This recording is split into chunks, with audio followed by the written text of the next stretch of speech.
अल्लाह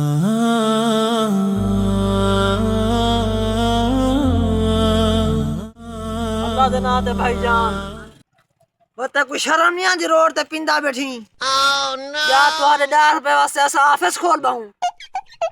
भाई यार मेरा मतलब तू हट्टा कट्टा ही तेको कोई मजबूरी का नहीं सेहतमंद ही तू वलाही पिंदा बैठी तेको लिहाज नहीं आंदा तू मेहनत मजदूरी नहीं मैं कर सकदा देखो भाईजान असाई में नहीं से पिंदे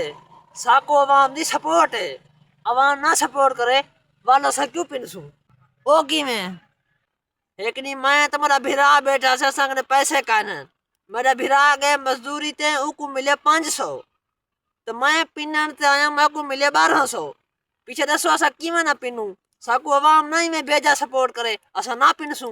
मैं तो गुड्ती बनाए 10 रुपए एक है उन्हें 10 रुपए का नशा न करी